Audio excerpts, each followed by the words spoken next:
When you're working with mobile staff, knowing where people and things are becomes critically important. And Maptaskr is an add-on to field service that addresses a number of common challenges that we see with customers. So, for example, how do you tag the location of things that don't have an address? It might be that they're in a public park or on a work site, on an airport, whatever. So to start with, if you see on the left-hand side here, Maptaskr is just integrated with field service. It appears as a menu option here. And the Maptaskr dashboard allows me to view any geotagged records on a map. So it may be things that have an address. We automatically geocode these, but it can also be things that don't have an address. They just have a lat long on them. So what I'm going to do here is just tag some assets on the map here that I want to see. So I've actually created some little icons that allow me to see different types of assets according to their icon. And I can also show other data as well. So I might want to see, for example, what work orders I've got at that location as well.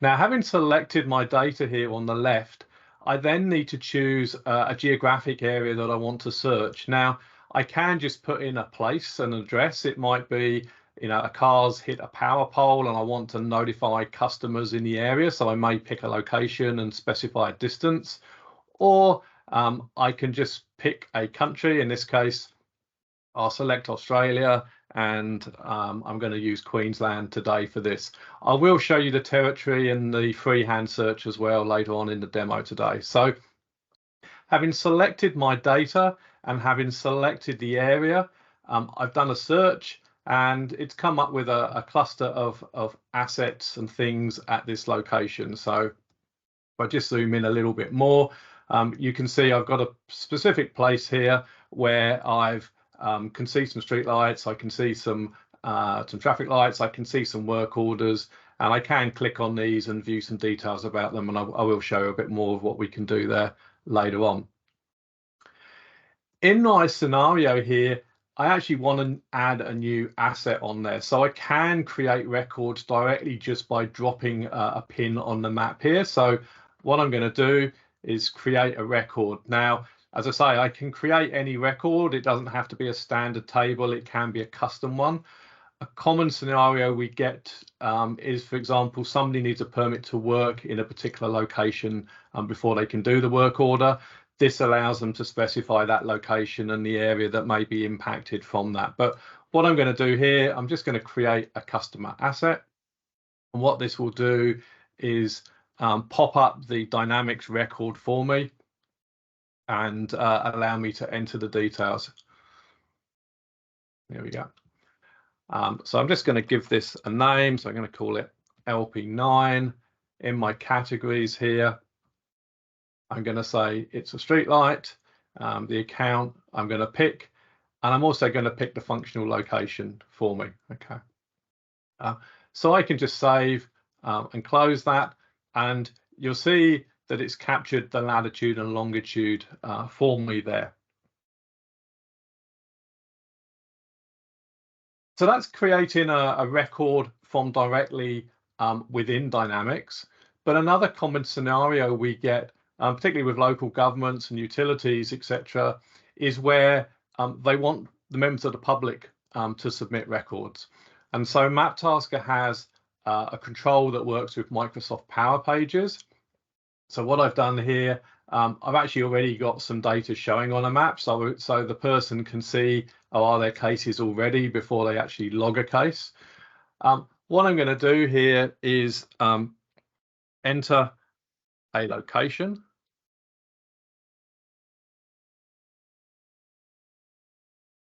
And this is using the ArcGIS or the Bing map search to come back with addresses. So I'm going to actually select Brisbane River. What I'm going to do as well here, I'm actually going to turn on a satellite map. So it's highlighted the river for me, but I actually want to create a case that relates to that river.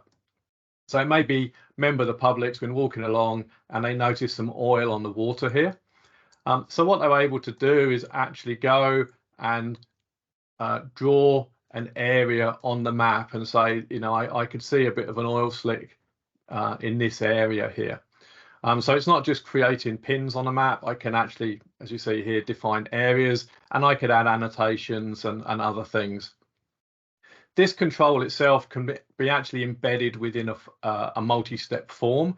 And so I can capture some other data about the incident. And then when I submit it, what happens is it will go through into Dynamics and create a case. So there's a couple that I did earlier here. If I select one of the case records, the other thing Maptaskr is able to do is, again, capture information at the individual record level. So the user has submitted that oil spill activity, and you can see that that data is then available on the map for me. Okay, and I can then follow up with whatever I need to do. Looking more specifically now at field service is, and again, this was an example that a council were using, which is where they had a call center. So they haven't yet deployed the portal control, but they have people that phone in and want to report issues. And the challenge then is, if it's in a public space, how do you actually communicate that effectively? So what I'm going to do is create a new work order here. And I'm going to do it using a location to define where the actual issue is. So I'm going to do a search. So this is the call center agent is actually doing this. So there's the person saying, I'm outside Brisbane City Hall, and I can see, okay, I've got that address, and it takes me to that location. Now, the person says, I'm actually in the park opposite the City Hall. And so what we're able to do is bring in different Esri layers to help provide additional context with this. So there's lots of public data available, but also, the council has its own layers. So I'm able to bring up that layer for me. One of our other customers is airport, and their challenge is they have an airport that covers 2,500 acres, and they need to be able to define locations within the airfield. Also within their terminal buildings, they're not like a normal office block where you've got rooms and numbers or whatever. It's much harder to define locations. So what they do is provide Esri layers for the airport plan, and then the individual terminal plans and actually the floors within the terminal. So when they're defining a location, they pick the relevant floor, they drop a pin on that floor, and we capture that location, which is what I'm going to do here. So the person said that, yes, I'm in the park. When I click on that park, this is actually querying the Esri system, and it says, oh, okay, this is King George Square, and what I'm going to do is I want to add that as the functional location. Now, having added that as the location, we've done a query to say, give me all the assets that are at that location. And you can see there's actually the lamppost, the street light that I just created earlier. And so what I'm going to do is go, yeah, actually we've installed it, but it's not working properly. So I need somebody to go and check it. So I'm going to add that as the asset. So if I go back to my work order here, you can see that the functional location has been populated for me. And if I scroll down, that you can see that the specific asset has been located for me as well.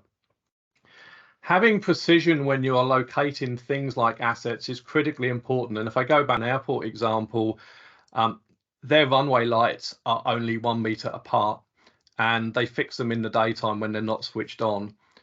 By default, field service only has 5 decimal places for latitude and longitude. And depending where you are in the world, that gives you an accuracy of maybe 4 meters, maybe a bit less.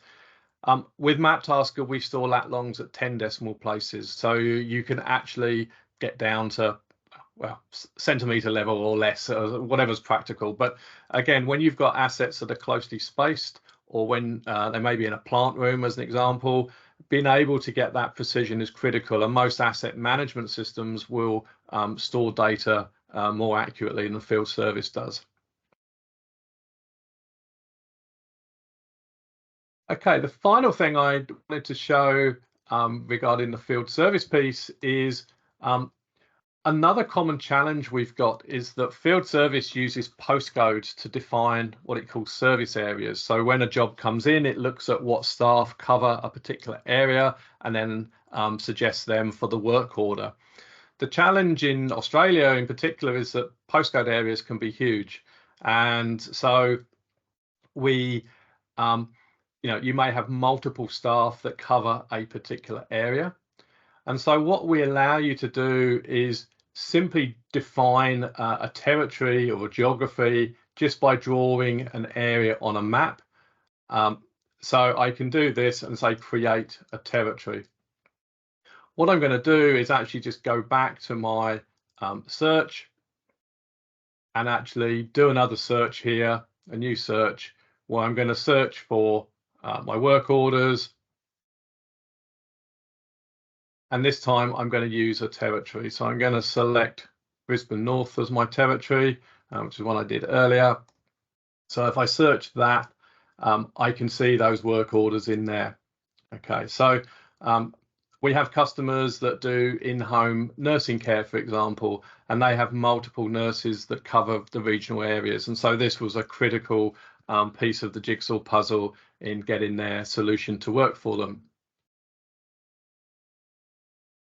I wanted to go back and show some other examples of what we can do with Maptaskr. So we can also create model-driven apps. So if you've got some apps that maybe integrate with field service but are done by different people and don't need field service, you can just create your own model-driven apps here. What I've done is with my searches, I can actually save them, so I don't have to create them each time. So I've got an example here where I've got some mine sites, and instead of using icons, I've used different colored pins on the map. If I bring up one of these records, as I mentioned earlier, I can click on that and navigate through to the dynamics record. But also I can do certain actions. And so again, if you're using field service, you maybe have documents related to a particular work order or a particular location, and they may be in SharePoint, but getting to them involves normally about half a dozen clicks to get there. We're able to hyperlink directly from the card here to show that record. Another example we have is we have customers that use specialist systems that capture, for example, drone images and 3D drone images. Again, we can actually just hyperlink directly into those systems. So it just really it's all about the user experience here. It's not only is it more intuitive often to navigate records via the map, but also just being able to get to that related information with just a few clicks. And the final thing I wanted to show, I said that we can do a spatial search as well.